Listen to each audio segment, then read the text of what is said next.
எதிர்கட்சி தலைவர் அவர்கள் மரியாதைக்குரிய உதயநிதி ஸ்டாலின் அவர்கள் அவருடைய பேச்சிலே அவர்களெல்லாம் பாராட்டுகின்றதை விட்டுவிட்டு அவருடைய மனதிலே இருந்த உறுத்தல்களை எல்லாம் பேசுகின்ற வகையிலே வருகின்ற காலத்திலே சனாதனத்தை அழிப்பேன் என்று தேவையற்ற ஒரு வார்த்தையை அவர்கள் பிரயோகம் செய்தார்கள். அதை நாங்கள் வன்மையாக கண்டிக்கின்றோம். இந்து மதத்தை சார்ந்த அந்த சனாதனத்தை ஒழிப்போம் என்று சொல்லிதான் ஆளுங்கட்சியிலிருந்து இப்பொழுது எதிர்கட்சியாக இருக்கிறார்கள். இன்னும் அவர்கள் அந்த மனநிலையை மாற்றிக்கொள்ள வேண்டும் என்று இன்றைய தினம் பேரவைத் தலைவர் அவர்கள் மீது நடவடிக்கை எடுக்க வேண்டும் என்ற கோரிக்கையினை இப்பொழுது தற்சமயம் கொடுத்து வந்திருக்கின்றேன். அதே போன்ற மற்ற கட்சிகளும் இந்த மாதிரி தேவையற்ற இன்றைய தினம் கூட அவர்கள் இந்த தீர்மானத்தை வழிமொழிந்து பேசுவதையெல்லாம் விட்டுவிட்டு மத்திய அரசையே பேசுவது ஏற்கத்தக்கது அல்ல. அந்த நிலையை அவர்கள் மாற்றிக்கொள்ள வேண்டும். மத்திய அரசும் மாநில அரசும் ஒரு இணக்கமான அரசாக உருவாக வேண்டும்.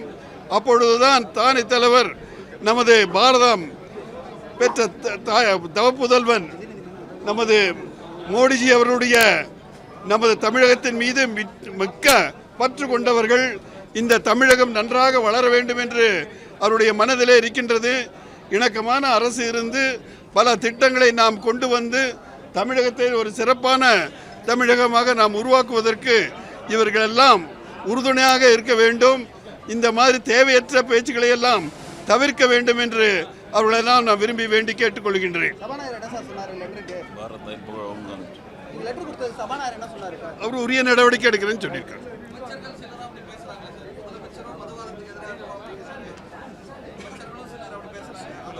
ஒட்டுமொத்தமா எல்லாத்துக்கும் தான் சொல்றோம். மதவாதம்ன்றது அதாவது இந்த மாதிரி ஒரு சனாதனத்தை அழிப்போம்ன்றதெல்லாம் பேசுறாங்க பாருங்க, அதெல்லாம் அவ்வளவு தேவையற்றது. அதாவது நேற்றைய பேரவைத் தலைவரை பாராட்டுகின்ற ஒரு நிலை, அதற்கு அந்த மரபுப்படி நடந்து கொண்டது தான் முறையை தவிர தேவையற்றது. இன்றும் கூட அப்படிதான் தீர்மானத்தை முன்மொழிகிறாரா எதிர்க்கிறார்களான்றதை பேசி விட்டுவிட்டு மத்திய அரசு ஒன்றிய அரசு ஒற்றை வேட்பாளர் வந்து சட்டமன்ற உறுப்பினர் வந்திருக்கார். இதெல்லாம் தேவையற்ற கருத்துக்கள். 2 பாராளுமன்ற உறுப்பினரை துவக்கி வைத்து இன்றைய தினம் பாராளுமன்றத்தை ஆண்டு கொண்டிருக்கின்றது நமது பாரதிய ஜனதா கட்சி.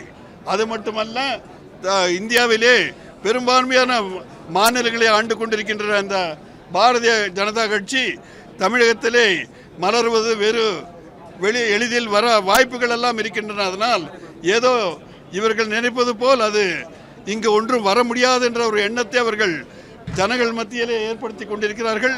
அது நிச்சயமாக வருங்காலத்திலே இது மாறும் என்ற நம்பிக்கையை தெரிவித்துக் கொள்கின்றேன். நன்றி, வணக்கம்.